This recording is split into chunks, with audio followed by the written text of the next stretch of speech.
let's do a little quick tour of Florence. In front of the Palazzo Vecchio in Florence is the David, well, a replica of the David carved by Michelangelo Buonarroti in 1504 when he was only 26, if you can imagine that. Now, while this 17-foot, 6-ton solid piece of marble is amazing, it is also completely disproportionate with the legs much larger than the head.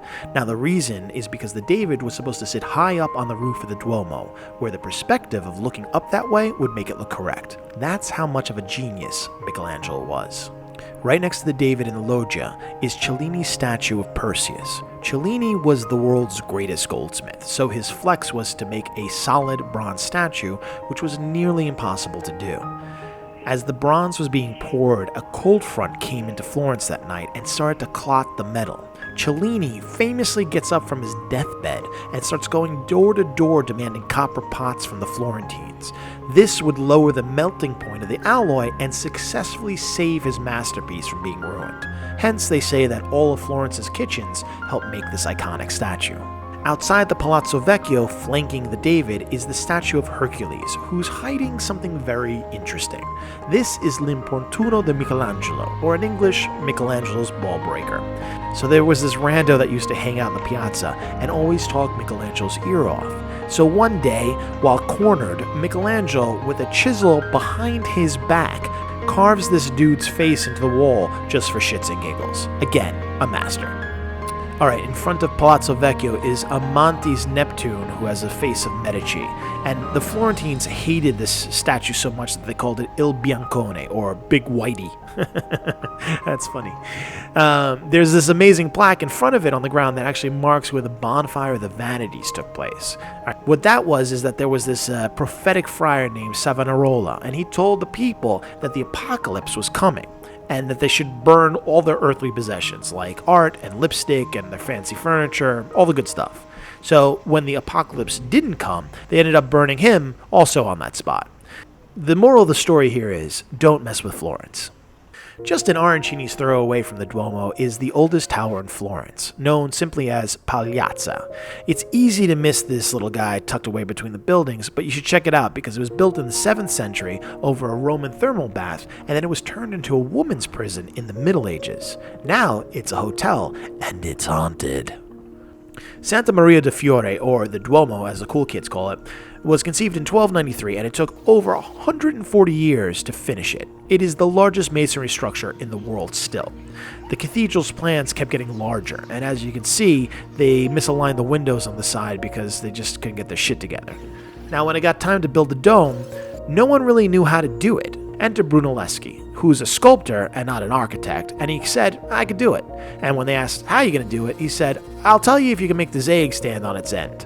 And when they couldn't do that, he took the egg, smashed the bottom of it, and it stood upright on the table. And they were like, hey, we could have done that. And he was like, yeah, but you didn't.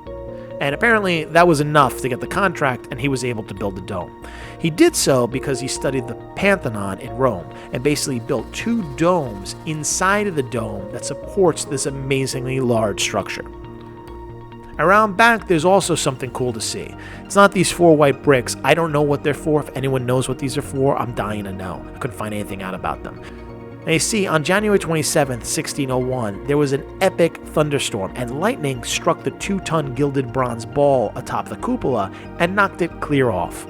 It rolled off, and it crashed right here on this spot, which was immortalized by this inlay marble to remind you to always watch where you step. Next, if you look across the street from the Duomo, you'll see one house that's a little shorter than the rest, and it's made out of stone. This is in fact a surviving piece of original Roman wall that encased the settlement thousands of years ago. Directly across the street from this is a column that's sort of out of place. It's got a cross on top, and in the 9th century, when they were moving the remains of Saint Zenobi to the Duomo, they brushed up against this elm tree, which apparently began to spring green leaves, and it was the dead of winter. So they marked the miracle with this column, which is kind of cool.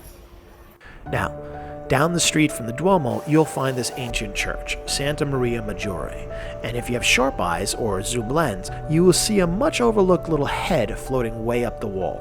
This is Berta, a woman who apparently in 1327 was looking down at the square at this man being burned alive at the stake. He was being burned because they thought he was a witch, but really he was just an astronomer and they were stupid.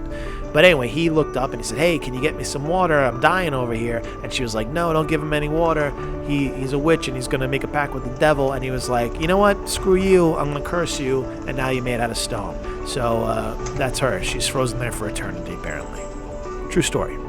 Down the street from Stone Berta is this little dumpy hotel called The Frame, or La Gioconda Ritrovata, where in 1911 a guy named Perugia stole the Mona Lisa, aka La Gioconda, from the Louvre and then brought it here to this very hotel to, quote, give it back to Italy after being stolen by Napoleon. Needless to say, they didn't keep it, but there is a copy of it inside if you want to take a peek. Lastly, one of my absolute favorite places is Santa Maria Novella Pharmacy, which is the oldest pharmacy in the world. There, I said it. This is an experience for all the senses, as you walk through an explosion of colors and scents. Originally, it was a monastery full of Dominican friars that was built in 1221. They were known for their amazing gardening skills and curation of salves and tinctures that would treat diseases. In 1332, the monks cured a famously rich merchant, and this guy gifted them a construction of a chapel, which is the same building that houses the pharmacy today. During the Black Plague, the monks here created the first perfume, and they called it Acqua de Rose.